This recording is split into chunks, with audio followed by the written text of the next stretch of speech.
welcome back to the Freak Show. Bumpy McSquigums here. I want to thank you all for joining me as I continue with my Let's Play of Battletech. We're going to try to navigate all the different menus and things that we're going to have to do here. We're definitely going to have to repair our mechs. We're going to have to maybe hire another pilot. And I don't know. I don't know what's going to happen. I guess, should probably check the Mech Bay. We also have Yang. Let's go talk with Yang first. Need something? Hey, boss. Welcome to the Mech Bay, my own little piece of heaven right here on the ship. Something I can help you with. I want an assessment of the Leopard. How much trouble are we in? I've got a few questions about the Mech Bay. Tell me a little bit about yourself. How'd you wind up with this crew? Let's go with that one. Well, it's a long story, boss. Shortest version I can give you. I signed on after I served my term in the Third Succession War, fighting for the Capellan Confederation. The Third Succession War began in 2866 when Coordinator Mayogi Kurita responded aggressively to rumors of the Draconis Combine's weakness, but the fighting spread to the entire inner sphere. Because the successor states' military capabilities have been dramatically reduced in the previous two succession wars, this conflict proceeded at a slower pace with, less intensity than the earlier wars. Treaties signed in 3020 and 3022 limited the fighting, and by 3025 the Third Succession War has effectively ended. And the Capellan Confederation. It is one of the 5 successor states of the Star League, located rimward of Terra, ruled by House Liao, something along those lines. The Confederation is the smallest and newest of the successor states, and often the loser in conflicts against the other powers of the inner sphere. It is an authoritarian police state with philosophical origins in a text known as the Corvin Doctrine, which argues for total subservience of the individual to the state. Citizens of the Confederation must earn their position and benefits of citizenship through the service of their community. The current ruler of the Confederation is Chancellor Maximilian Liao, a shrewd planner and master manipulator. By the way, I'm having I don't know if you guys, I'm sure you guys can hear, there's a little bit of wheezing and stuff. I'm relatively congested today. I've just been having bad luck, health, and just everything wise lately. I apologize. So again, my breathing might sound a bit more strained than normal, but everything should be okay. If you want to know more, you can ask whatever you want. Otherwise, let's get back to talking shop. Where are you from originally? Well, Bryant in the Confederation. You may have heard of our claim to fame, the Crowley lizard cow? No. Well, trust me, they're delicious. An edible reptile indigenous to the planet Bryant. The meat of the Crowley lizard cow is considered a delicacy and is one of Bryant's few planetary exports. Anyway, as the story goes, Bryant was a really nice place once, a tourist spot big with hikers and fishing enthusiasts, pale blue skies, emerald green seas, and a booming agricultural business. You know, the works. I never knew it that way, though. Stefan Amaris got to it a couple of centuries before I was born, and, well, that was that. Oh my goodness. Born 2717 and died in 2779 as president of the Rimworld's Republic, Stefan Amaris expanded the Republican army and replaced Republican agents in key positions throughout the Star League. He fostered a close relationship with Richard Cameron while the First Lord was in his minority. When Cameron came of age, Amaris guided him toward policies that would move Alexander Kerensky's SLDF away from Terra and place Republican forces there instead. With these preparations in place, Stefan Amaris murdered Richard Cameron on December 27th, 2766, and he declared himself First Lord, beginning the Amaris Civil War. Kerensky raised the Rimworld's Republic and returned to Terra to defeat Amaris' forces and capture him. Stefan Amaris was executed by firing squad in 2779. His remains were donated to the medical school of the University of New Samarkand. What's that? Samarkand. Sure. As the story goes, Bryant used to have these enormous orbital mirrors, storm inhibitors they called them. The Star League put them in place. When Amaris took the system in his civil war, he had his troops use them for target practice. Well, without those mirrors, Bryant reverted to its natural state, a miserable little ball of wind-blown dirt actively hostile to human life. And the Star League is from 2570 to 2780. The Star League was an interstellar council formed from the Terran homogeny, the 5 great houses of the inner sphere, and the territorial states of the periphery. The stability and prosperity of the Star League led to the flourishing of civilization and technology. The Star League ended in civil war when the leader of the Rimworld's Republic, Stefan Amaris, murdered the First Lord in a bid to usurp his position.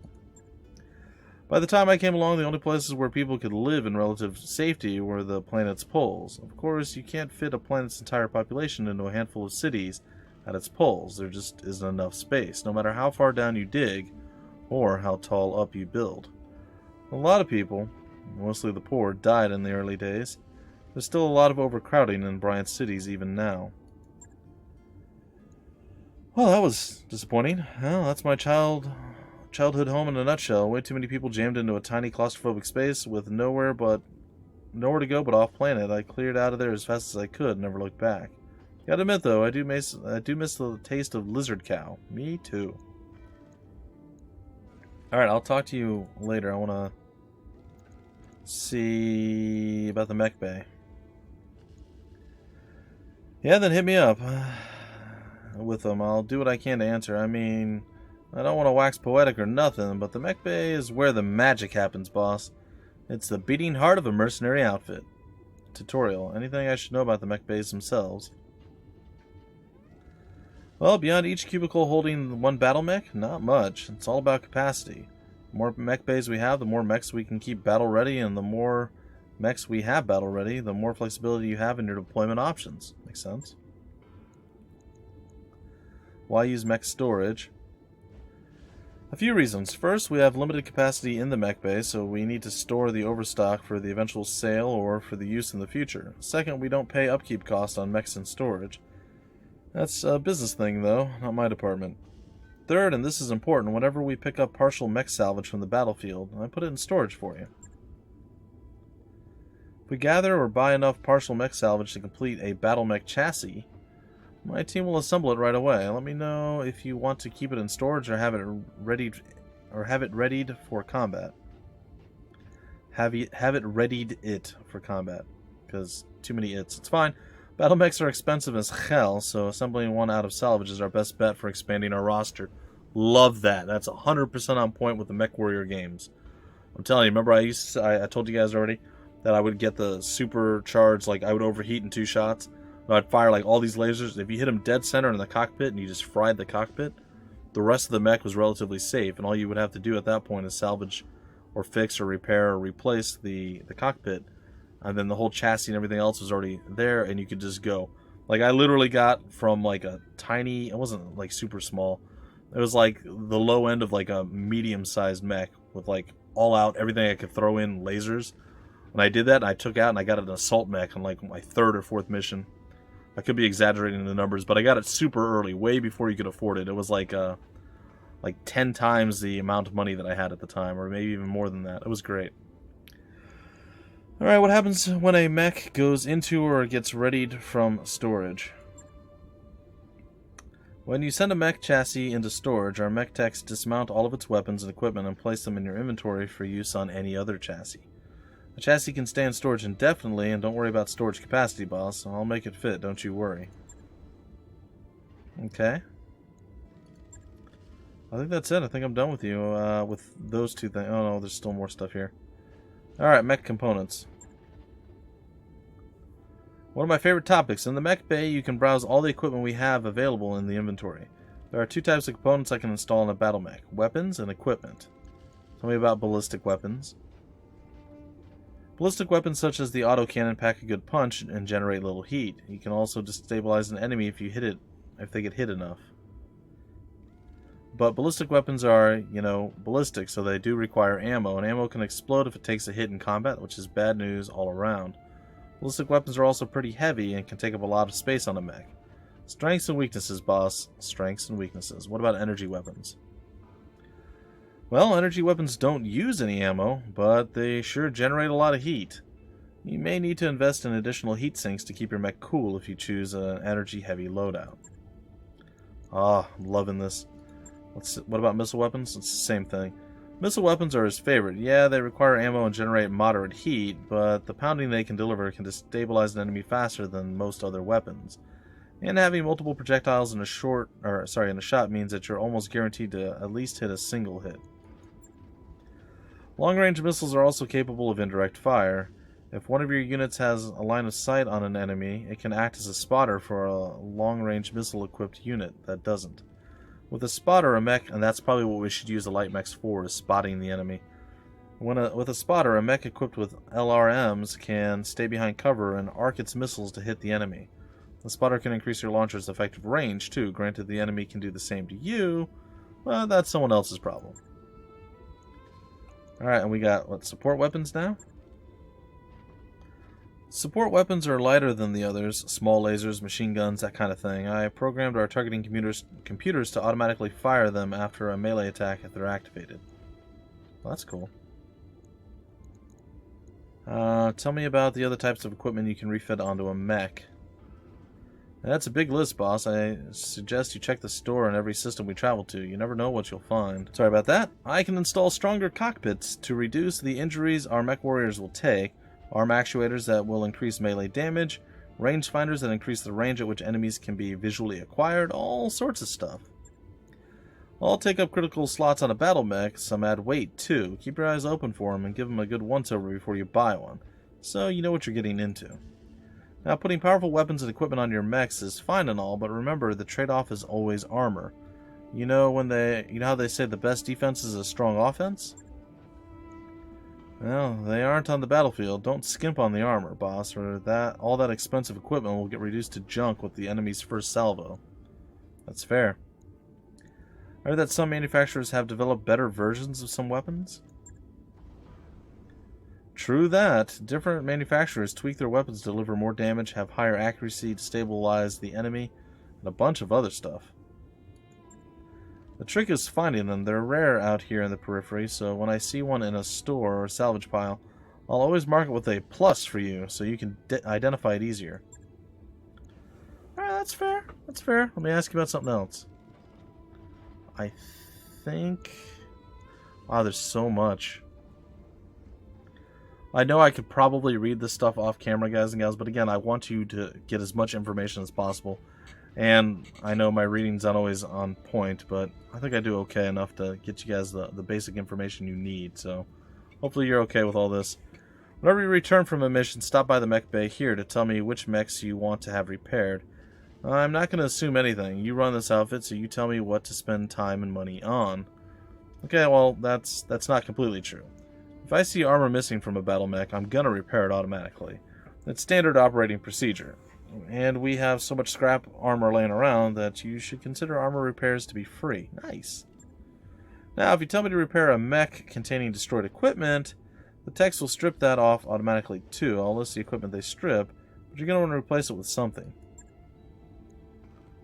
Fair enough. What if I want to change the mech's loadout? Can I refit it with new weapons and equipment? I guess he's going to say, absolutely. Ah, now you're talking, boss. You bet you can refit a mech. You can repair it at the same time, too. Just select a battle mech and order the refit. That'll bring it to the mech lab. What can I do at the mech lab?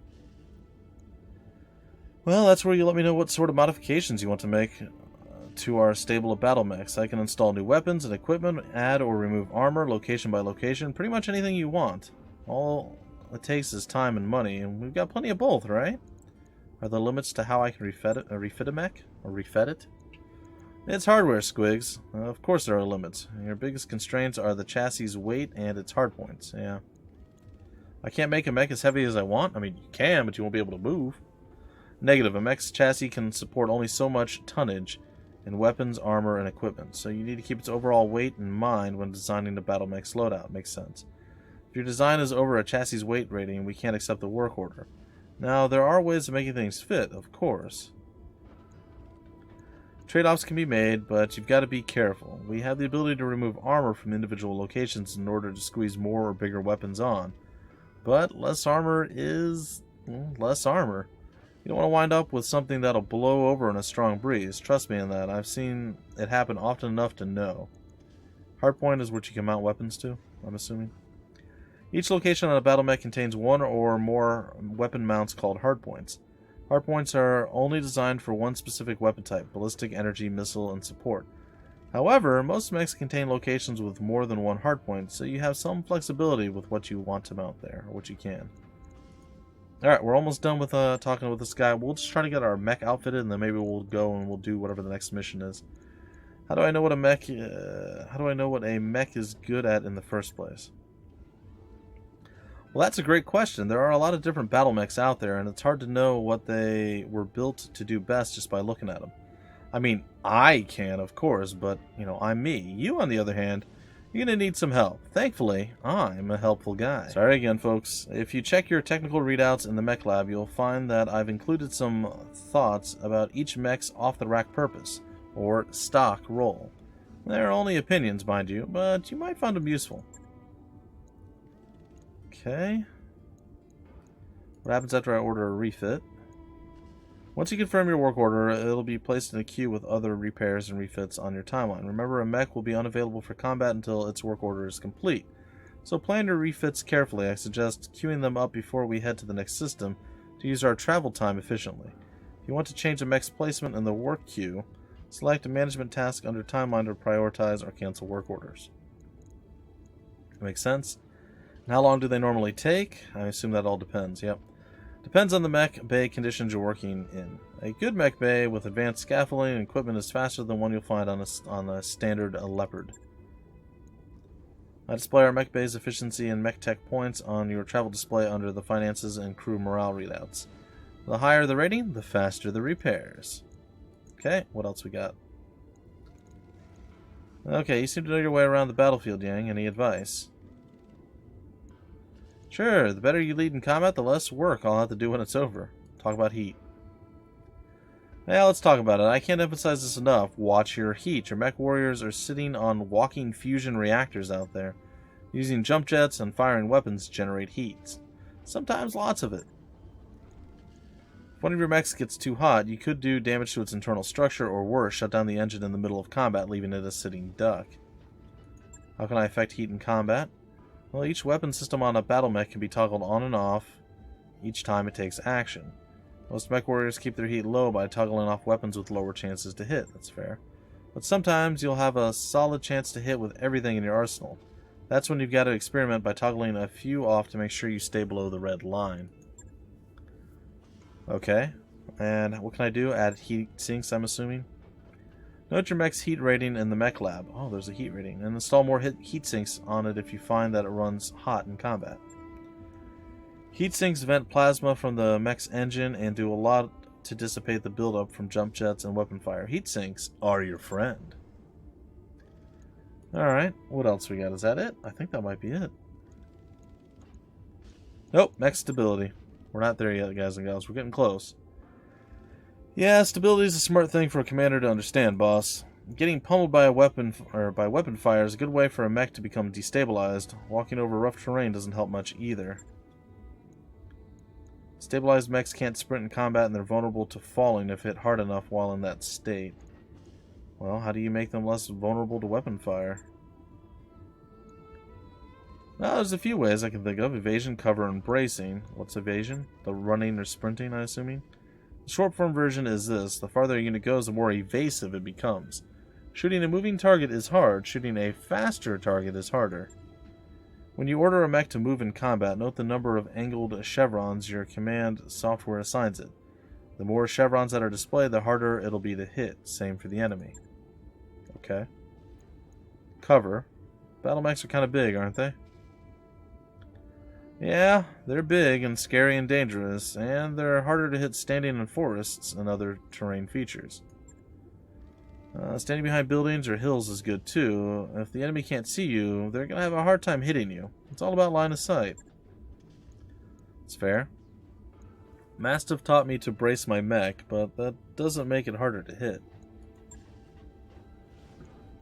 No, bracing your mech won't make it harder to hit, but it should buffer some of the damage you'll take by half or so. So think about it, okay? Sure. And finally... Is that it? That might be it. Okay, let's get out of here. Let's see what he says. We're talking about the Leopard. Don't know, I mean, we're doing okay for the moment, but give it a few months, maybe a year. You know how it goes. Eventually, everything falls apart. Okay, that's all he's got to say. Alright. Gotta get back to it. Come back anytime. Alright. We're gonna go to the bays. I think I'm just gonna repair it. Oh, it looks like we have another mech already sitting and waiting here, too. How long is that gonna take? 5 days. Hopefully that's okay. And they didn't seem to really take any damage. Damage state requires refit. Really? What are we refitting? Oh, we gotta replace the right arm and the right torso.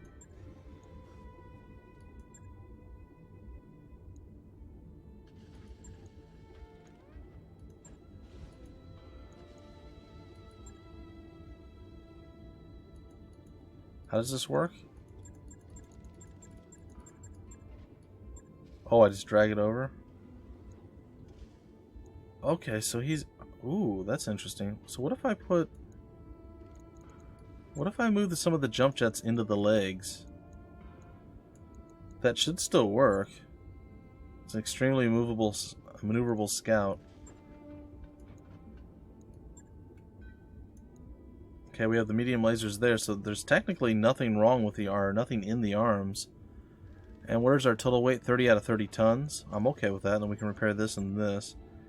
And then if we confirm that, it's going to take a bit of cash. Oh my gosh, so much cash. Holy jeez. Okay. That's fine. We'll confirm it. On it.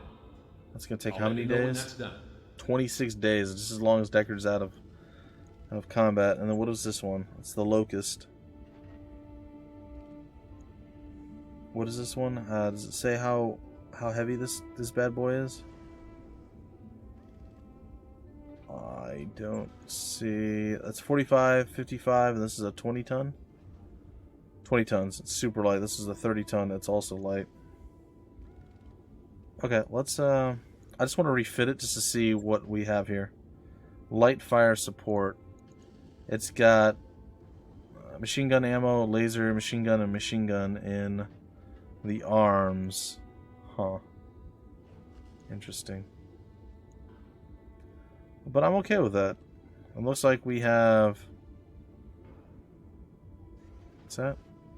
Support weapon hardpoint, and is this enough for ballistic hardpoint as well? There's no other hardpoints here. Okay. Alright, I got it, I got it. And then we have enough for the energy hardpoint. Okay. That's cool. There's just nothing to do there. Alright. Can we... Okay, we backed out. I want to go back to the Mech Bay. I'm not done there yet. Storage, components, bays. Is there a way we can... We have no mechs? Okay. Okay, it's fine. Barracks, Mech Warriors. Please tell me we have more than just the three of us. Okay, we do. We have Medusa as well. Who's almost identical to Decker, so Medusa's just gonna have to hang in there. Commander. Alright, looks like we're starting to get some stuff going here. Gunnery pilot tactics. Do we get to... Doesn't look like we get to do anything. We have a certain amount of experience. Oh, can we spend the experience? Sensor lock. Select a target within sensor range to reveal it until the end of the round. Removing 2 of its evasive charges. This unit generates extra evasive charge for movement actions. Oh, that's interesting. Oh, cool! So we get to expend some of the experience, and it increases our base weapon chance. Oh, that's neat. Confirmed, Commander. So I'm gonna roll out with that. Let's see what we have with the behemoth here. 800 experience. Just got a ways to go. I'm okay with that. What can I do for you? Glitch. You've only got 800. Waiting for orders. Dusa, you got a little ways to go here. What's Decker rocking? Tactics is for what? Indirect fire penalty? Sensor lock. Standing by. Let's Let's give to you a little bit there. MechWarrior training complete. Alright, navigation, captain's quarters, finances, hiring hall. Is this where we can hire people? Crack shot. Oh man, they're all so expensive. Pigpen. Who's Pinto? MRB rating's too low. Okay. Okay, interesting. I think I'm okay with who we have right now. It says 4 out of 8 births. What does that mean? Waiting on you, Commander. 1, 2, 3, 4, 5, 6. Does that mean there's 2 more somewhere? Oh, maybe we can have up to 8 people hired. I'm fine with that. Well, let's go to the store real quick. And then I guess we'll probably end this episode. I do apologize, guys and gals. I was hoping that we can get a little bit more going. Partial mech salvage we can buy. That's real expensive. It's for a Locust, too. That's for a Panther. I remember playing as a Panther a few times. I think I'm going to try not to go crazy with stuff. I'm curious as to whether or not we need to get like additional ammo. It's equipment. Mech. I want to do one more thing, guys and gals, before we break it off. We're going to go back to the bay here. So I'll take a quick look. All the ammos get replaced, right? I'll just have to assume that it does. Alright, so we got 5 days before. I think it's going to be fine. What's this? So Use Mechs Storage removes everything. Okay. Alright, with that, ladies and gentlemen, we're going to go to the command center. We're going to look at, we'll go talk with Darius. You got questions? I have answers. Always good to see you at Ops. Bumpy, can I do something for you? I want to know more about our debt situation. Chat, got questions, got to run. We're going to go and we're going to get ready for the next mission. So we're going to go and look at the contracts. He's targeted the one and only that we could possibly do. Max salvage is 2 out of 10. I'm sorry, guys. I'm fidgeting in my chair. I apologize. Alright, it will pay us $182,000, which is good because we definitely need some money. We've seen a rise in the quantity of unregistered small arms on Bellerophon. A heavily armed population makes local government operations more difficult. We've tracked the weapons back to a hidden smuggling base operated by pirate forces. That base needs to be destroyed.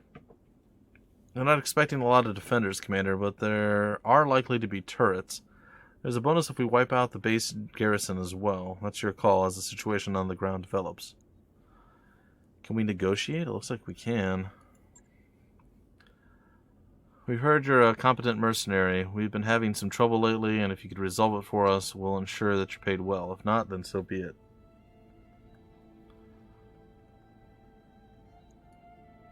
We have the balances, huh? That's interesting. Get paid almost no credits. Or paid more. I guess we're going to go with that. There's not really anything else we can do. So if we were up on credits, we get more salvage. If we're low on credits, we get less. Okay, that's cool. I like that. Roger that, Commander. Course plotted. Alright.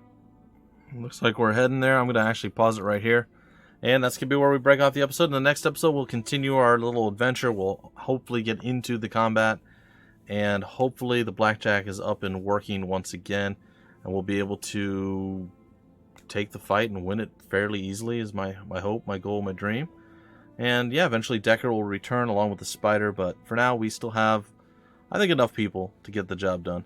Alright, folks, I hope you guys enjoyed. And I guess I'll regale you with one of the more annoying things that would happen. As I told you in the last story, I believe it was in episode 3, maybe, that I used to like to go around and take out the legs of the bigger mechs and then go, once they're down, you can destroy them pretty easily by just firing in their cockpit as they lay on their back or their stomach or wherever, right? And they're trying to get you. But the problem is if they ever lay on their back, if you get too close because, you know, you're mocking them, you're like, ah ha ha, you loser, I got you. They can still move around a little bit, even if they can't right themselves back up on their feet. And they can still shoot you. So I've walked over before, mocking them, going, yeah, I got you, what's going... There was no voice comms back then. It's just me tough talking a video game. I know. Hardcore elitist right here. And I'd be like, yeah, I got you, I'm gonna kill you now. You know, I was all super psyched and all proud and all peacock-like, and I walked over and I'm like, pew, pew, pew, pew, pew, pew, and they just like, they turned at me, they looked at me, they just fired everything they had left and destroyed me, and I'm like, oh, I'm an idiot. So I learned really quickly not to walk in front of the front side of a very heavy assault mech when you have a medium or a smaller mech after you leg them. You did the hard work, and then you failed the easy job. It's not great. Alright, folks, that's it for now. Until the very next episode, my name's Bumpy McSquigums. Thank you for stopping by the Freak Show, and I will see you later.